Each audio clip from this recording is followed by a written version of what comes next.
السلام علیکم دوستوں، میں ہوں آپ کی ہوسٹ وفا اور یہ ہے ریڈیو نوسٹالجیا۔ آج کا دن ایک نئی ابتدا ہے، مگر کچھ باتیں روز کی طرح پرانی ہوتی ہیں۔ کچھ الفاظ زندگی بھر کا اثر چھوڑ جاتے ہیں۔ یہ ایپیسوڈ انہی لفظوں کا ہے جس میں چھپی ہوتی ہے یا تو روح کو چھو لینے والی بات یا وہ احساس جو کبھی نہیں بھولتا۔ اسی کے ساتھ چلتے ہیں ویدر وسپر میں۔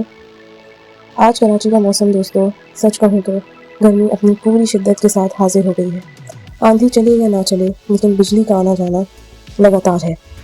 ٹیمپریچر 40 ڈگریز کے قریب ہے اور ہیومیڈیٹی نے پسینے کو دوستی سے زیادہ دشمنی بنا دیا ہے۔ مگر اس حرارت میں بھی اگر ایک لسی ہو یا ایک ٹھنڈا آم جس کا شدت سے انتظار ہے تو زندگی تھوڑی سی مسکرانے لگتی ہے۔ تو چلیے گرمی سے لڑتے ہیں یادگار کہانیوں کے ساتھ۔ تو آج کی کہانی ہے دی اسپائی پرنسس نور عنایت خان کی۔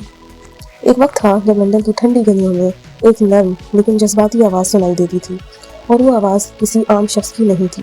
وہ تھی نور عنایت خان، ایک صوفی باپ کی بیٹی اور ایک شاعر ماں کی اولاد۔ ایک ایسی لڑکی جو وائلن بجاتی تھی اور فیری ٹیلز لکھتی تھی، لیکن جب یورپ میں جنگ چھڑی تو اس نے اپنی زندگی ایک نئی داستان میں بدل دی۔ نور نے برٹش اسپیشل آپریشنز ایگزیکٹو یعنی کہ SOE جوائن کیا۔ 1943 میں اس سے پیراشوٹ کے ذریعے نازی آکیپائڈ فرانس بھیجا گیا، جہاں اس کا کام تھا وائرلیس ریڈیو آپریٹر بن کے الائز کے رابطہ برقرار رکھنا۔ ایک ایسا کام جس کا ایوریج سروائیول ٹائم صرف 6 ویکس تھا، لیکن نور نے 3 منتھس تک دشمن کی ناک کے نیچے کام کیا۔ نور کو ایونچولی گرفتار کر لیا گیا۔ اس نے کبھی راز نہیں دیے۔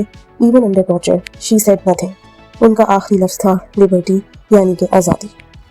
1944 میں انہیں کنسنٹریشن کیمپ لے جا کر شہید کر دیا گیا۔ شی واز جسٹ 30 دین۔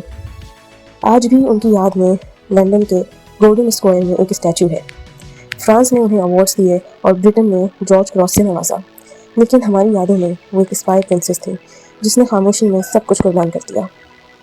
چلیں اب چلتے ہیں آج کے ویلنس کارنر میں، جہاں ہم آپ کو ایک بہترین مشورہ دیتے ہیں۔ دوستوں، آج کا مشورہ ایک عام مگر پریشان کن مسئلے پر ہے، جس کو ہم ایسڈ ریفلکس یا سینے کی جلن کہتے ہیں۔ کراچی جیسے شہروں میں آئلی فوڈ، لیٹ نائٹ میلز اور اسٹریس نے اس پرابلم کو عام بنا دیا ہے، لیکن اس کا ایک آسان گھریلو حل ہے، جیسے کہ ایک گلاس ٹھنڈا دودھ بنا چینی کے رات کو سونے سے پہلے پی لینا، یا پھر اجوائن اور سونف کو برابر مقدار میں لے کر اسے تھوڑا بھون لینا، پھر 1 چمچ کھانے کے بعد کھا لینا، یا پھر نیم کا پانی بھی اگر مل جائے تو۔ سینے کی جلن کے لیے نیا مگر ایک پاورفل نسخہ ہے، اور سب سے ضروری بھائی اسٹریس کو کم کریں، کیونکہ کبھی کبھی درد صرف فزیکل نہیں ہوتا۔ اب چلتے ہیں اپنے اسپریچول کارنر میں، جہاں آج ہم بات کریں گے لفظوں کی طاقت کی۔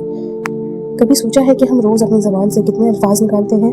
ریسرچرز کہتے ہیں کہ ایک آدمی روز 7,000 سے 20,000 تک لفظ بولتا ہے، لیکن اللہ نے ایک ایک لفظ کا حساب لکھ رکھا ہے۔ قرآن میں اللہ تعالیٰ کہتے ہیں کہ کوئی لفظ زبان سے نہیں نکلتا مگر ایک نگہبان اسے فوراً لکھ لیتا ہے۔ زبان ایک چھوٹی سی چیز ہے، مگر اس سے محبت بھی پیدا ہوتی ہے اور نفرت بھی اسی زبان سے پیدا ہوتی ہے۔ یہی زبان کسی کا حوصلہ بن سکتی ہے یا اس کی زندگی کا سب سے گہرا زخم بھی۔ تقویٰ صرف دل کا حال نہیں ہوتا، زبان کا اخلاق بھی ہوتا ہے۔ اگر دل میں اللہ کی محبت ہو تو زبان پر بھی رحم ہوتا ہے۔ چلیں اب سب سے آخر میں چلتے ہیں یادوں کے شہر میں، جہاں ہم پرانی گلیوں کی خوشبو محسوس کریں گے۔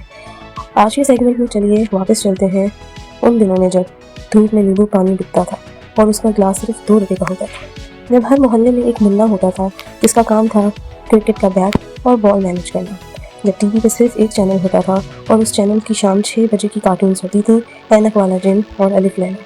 اور یاد ہے وہ براؤن ڈائری جس میں ہر گھر میں نمبرز لکھے ہوتے تھے، نہ واٹس ایپ، نہ گوگل، صرف وہ ڈائری۔ کیا آپ کے پاس بھی کوئی پرانی یاد ہے جو اب تک دل سے چپکی ہوئی ہے؟ تو وہ یاد آج کی محفل کا تحفہ ہے۔ دوستوں، آج کا سفر یہیں ختم ہوتا ہے، لیکن اگلا سفر صرف ایک کلک دور ہے۔ اگر آپ کو آج کی کہانیاں پسند آئی ہوں تو ضرور بتائیے۔ آپ کے لفظ میرے لیے بہت اہمیت رکھتے ہیں۔ میں ہوں وفا، ملوں گی پھر ایک نئے ایپیسوڈ میں نئی یادوں، نئی محفل کے ساتھ۔ تب تک اپنی یادوں کو زندہ رکھیے اور خود کو بھی۔ اللہ حافظ۔